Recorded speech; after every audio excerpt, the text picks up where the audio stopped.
easily. I'm tired and angry, but somebody should be. Hi, America Fell on My Phone, and welcome to another video. Tonight we are getting into basically the third installment of my Halsey weekend, and I'm so excited about it because tonight I just watched the Halsey If I Can't Have Love, I Want Power Moment House performance. First live performance of a lot of these songs for us, and I'm so pumped to talk about it. I know I talked about Studio 2054 with Dua Lipa when it happened, and the only other performance of that style that I really watched was Bia Miller's for her Elated EP, and I really liked that one too, but it didn't feel like it warranted enough for me to talk about it. I really wanted to round out my thoughts on If I Can't Have Love, I Want Power, and this whole era as it's beginning. So I think it's worth talking about because there is a lot to discuss that she really gave us in this performance. So if you're interested, please stick around because anyway, we're getting into it. Also, there are spoilers if you have a Moment House performance coming soon or it's gonna come back at some point.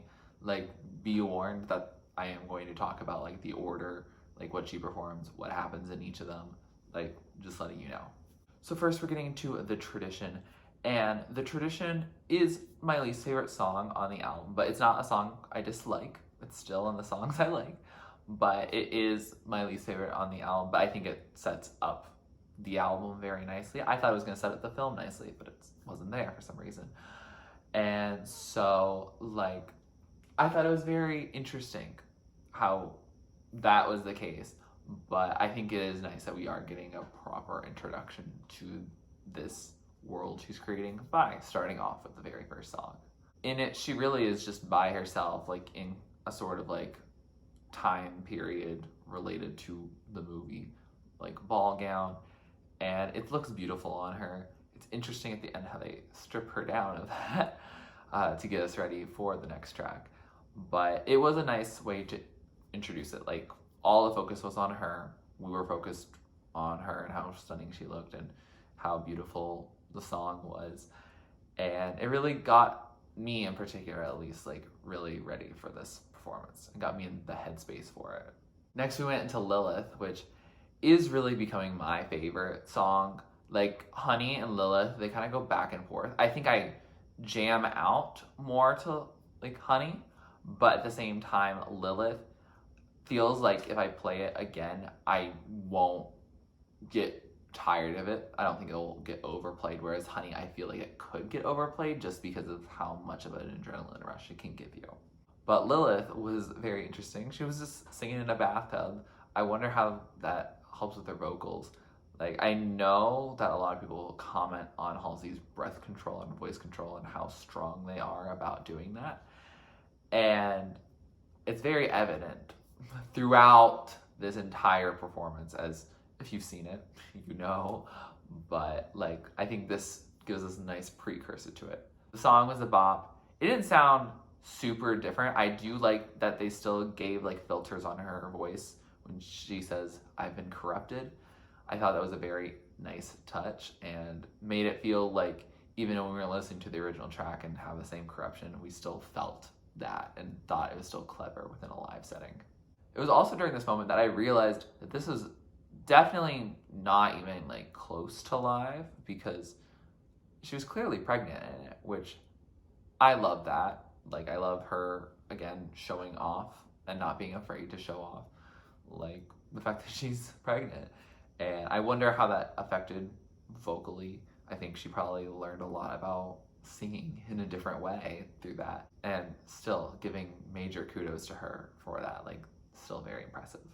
Next we get into Easier Than Lying, which I feel this just gave her the set to be rock and roll, a total rock star. It almost gave me a Midnight Sky kind of feel, the music video with a bunch of the flashing lights and just the singing on the mic. It just gave a throwback feel to it. It didn't feel like this was brand new, even though it is. And so I really just thoroughly appreciated that being the case, because it was fun. It was good to rock out. Not too much to say, oh, this is different, but it was definitely a moment of like extreme like pleasure for like the performance. And next, we find Halsey in a box. Okay, I don't know why they did that, but Halsey's in a box now, and they're gonna sing a song that I didn't know we were gonna experience because I didn't know we were getting songs that weren't on the album, and that is "You Should Be Sad." I was not sad that I heard this song. That might be my favorite song from the album of Manic. Like, I very much enjoy that song in particular. And yeah, I thought it was nice because it really gets a different perspective from the "I'm so glad I never had a baby with you," because now she's had a baby with someone else. And like we get that different experience and like that different perspective that we didn't get when Manic came out. But it was beautiful. I loved that certain production choices we couldn't hear and that we heard more of Halsey's raw voice, and incredible, honestly. Yeah, I really enjoyed it. Next, we got back into the album with "Girl is a Gun." You could tell Halsey was having so much fun. It was very clear that they were having so much fun, and I loved that for them. Like, she was so flirty with the camera. And yeah, I started understanding the lyrics more because I was hearing them more, and I've heard the song quite a number of times now, and like it doesn't get old. Like, I'm just like having a ball, and yeah, I really enjoyed the performance of that. It's just pretty much dark lighting with like some strobe lights, I think.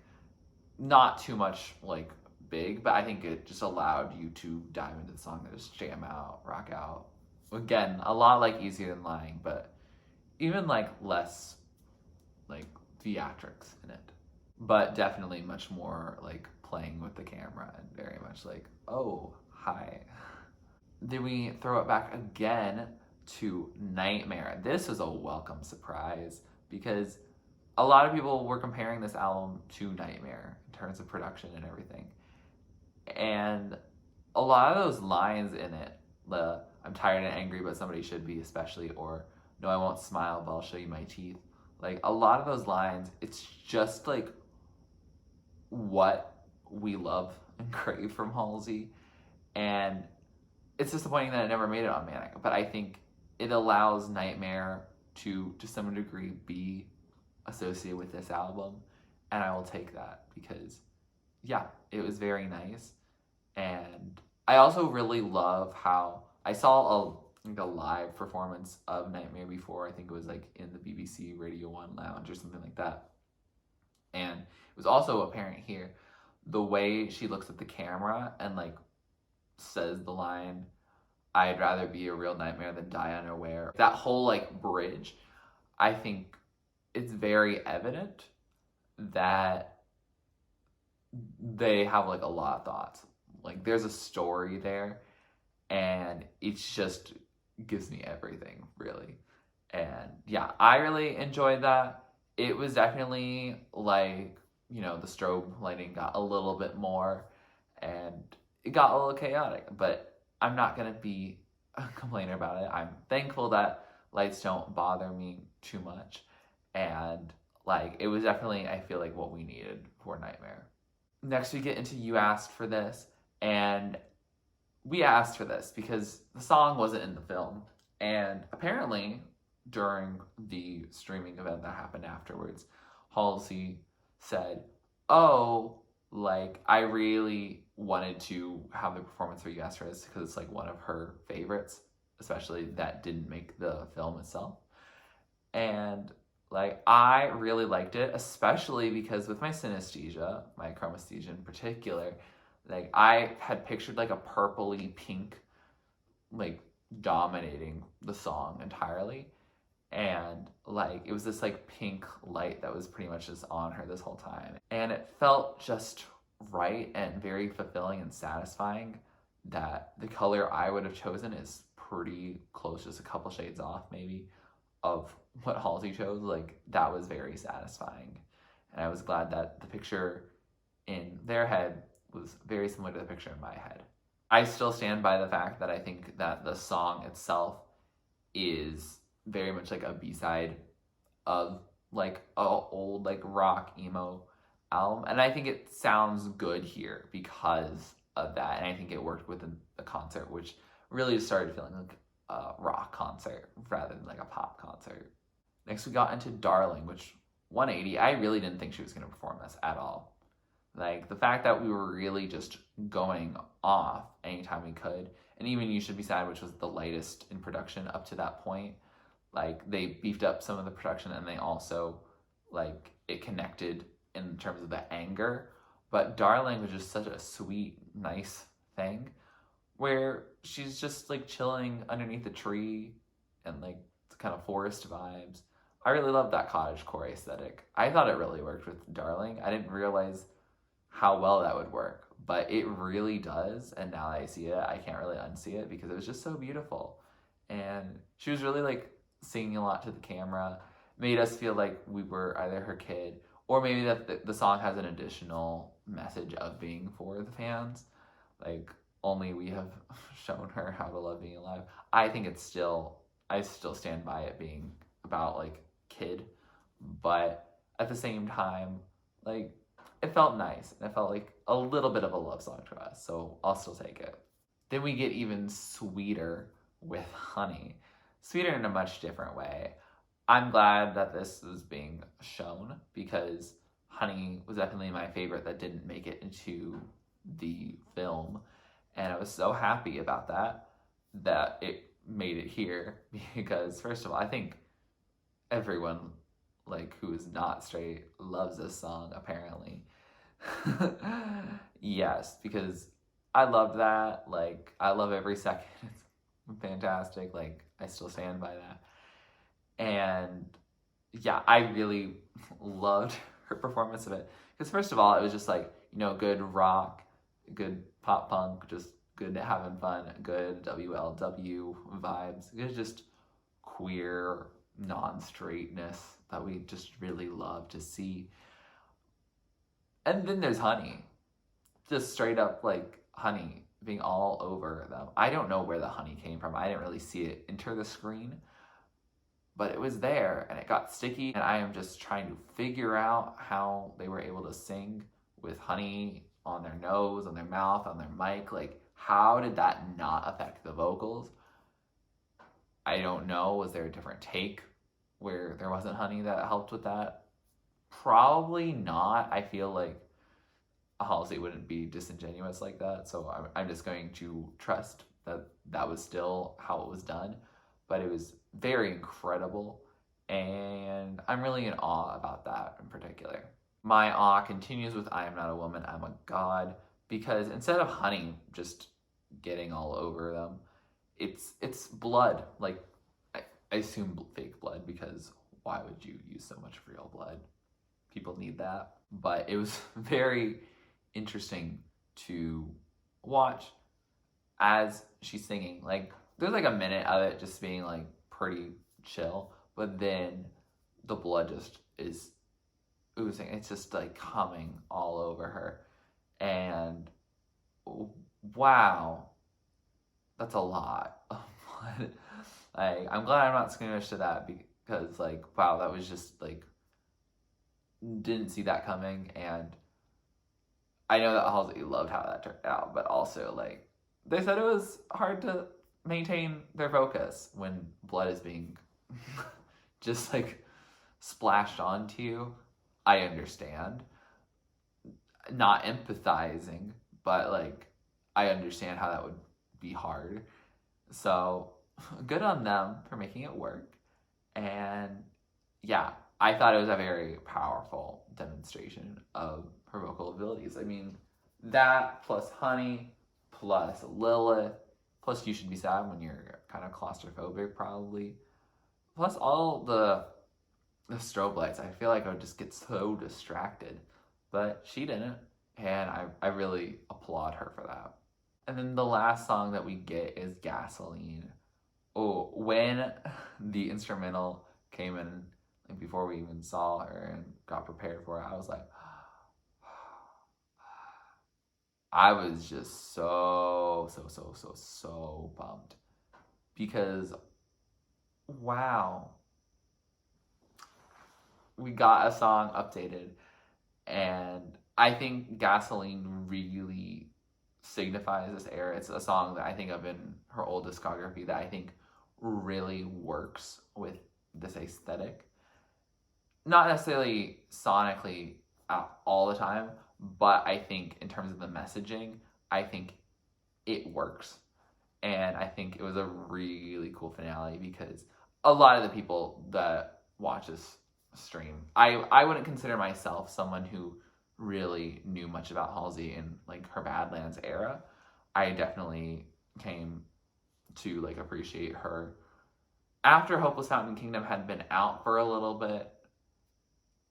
Like I didn't listen to it on release, but it was still something that I was definitely fully aware of before Manic was ever in a picture. So yeah, so it was nice to hear a song played live that I definitely was not gonna have heard live unless I had paid attention to concerts. Like I haven't gone to a Halsey concert, and I hope to in the future. But it was very great to experience like Gasoline like that. I love the line, "Do you call yourself a hurricane like me?" Because when I first heard that, I had just heard Hurricane like a few songs ago for the first time. So I found it incredibly impressive to reference your own song in your song. And I like that happened. And you know, it's a pretty simple thing I feel like to do, to reference your own song. Like it still like just gives me like a spark of joy, and I just really like that. And I like the performance of it. It didn't feel like it was going to be the last song, but I enjoyed it nonetheless. And then it was over, and everyone on the chat was so confused. I really, I'll be honest, didn't pay too much attention to the chat as it was going, like the concert. I wanted to enjoy the concert, and I was really just like focused on the viewing experience rather than like talking to these people. I didn't know any of these people. And while some of you may have been on it, like that chat was just going too fast anyway, so I didn't really want to put too much in it. Like it made me nervous to, you know, miss something or have other people miss important messages that they might have otherwise received. So if Halsey did talk on there during then, I didn't watch that. So oops, I was really focused on her, like in the actual performance. But we get into this part, and then there's a really confusing part where we get to an intermission, and we're like, wait, is there more or not? But then, like the pin thing, if people read it, a lot of people didn't, but we were supposed to get ready because there was going to be a streaming party, and we got on the streaming party. Halsey, through like messages, answered some questions. A lot of the texts were just, oh, I don't hear any sound happening, because what was happening is you were just watching like the screen just had the title of what song you should be on right now, and then you're supposed to play on like Spotify, Apple Music, etc. And I'm playing it on Spotify. Sometimes it didn't all line up, but that's okay. It's technology. There's too many people on that. It happens. And like a lot of people still, like by track 10 of dealing with that, still hadn't figured it out. So the pin post basically, instead of getting to be answers to questions, it really was just like, you need to stream it from your own device. We are not giving you audio. Which was annoying. Like that, like a lot of people were filling chat with stuff like that. But it was fun to stream the album. I got to learn some cute little insights, certain things that Halsey really loved performing. The fact that they had to shower multiple times because of Honey and the blood in I'm Not a Woman, I'm God. And like, I still am in like awe that she was able to do that well vocally while pregnant. I mean, not that I know anything about vocals and pregnancy, but just like putting on a full show while doing that, like just impressive. And also just like the voice control on everything, like just incredible. I mean, she just sounds beautiful. So she sounded beautiful tonight, and I'm just impressed by how she was able to make it all work. So in my overall thoughts, I enjoyed it. I wish it was a little longer, especially considering like the cost that we paid for, and I don't know if we're gonna be able to rewatch it at some point. That's uncertain. But like I enjoyed watching it. I had a good time. I turned the lights down in here. I have little like old Christmas lights that we hung up, and I plugged those in, so we've got a little bit of lighting, and it was nice. And I really had a good time with that. Yeah, so I had a good time. Definitely something that was like a little shorter, and I wish that Halsey hadn't had like her site crash multiple times, because otherwise they would have been there to answer more questions. But like I think I had a good time, and it was nice to, you know, just have a little nighttime fun in a way that was enjoyable and really got us to enjoy the era from her in a more traditional way than, you know, watching a film if films aren't your cup of tea. Like we actually got to see her sing her songs, and that was appreciated. I know a lot of people are also confused why not all the songs from the album were sung. That really just never happens. Like the only time I've seen that is in the Folklore Long Pond studio sessions. That's it. I've never seen anyone really perform this song. Actually, no, I'm sorry. B. Miller did do all of hers in the Elated EP. But I wish more artists would sing all of their songs for their performance, specifically for that album. Like, it's annoying sometimes if your favorite song that you love from the current album is not getting played. Like, what's up? Like, I don't get that. But overall, I did have a good time. Like, did it blow me out of the water? Some parts did. And then some parts were, like, cool. And I think I didn't realize how, like, short it was going to pass by. And I think that's just because of how good the music is. The music just is really good. And so it's really going to, like, enrapture you, and then you're going to be like, oh, 45 minutes passed by. It didn't feel like 45 minutes. It felt like 20.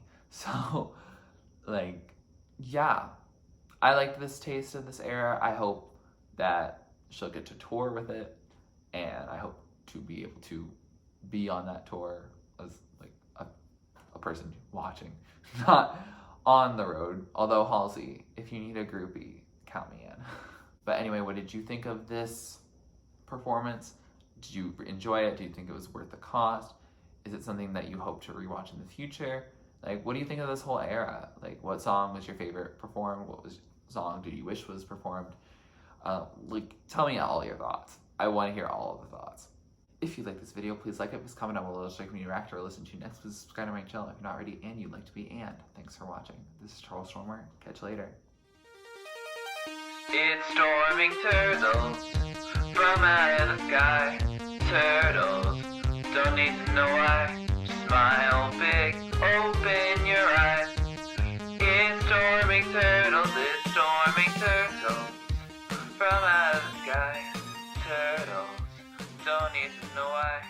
Smile big, open your eyes.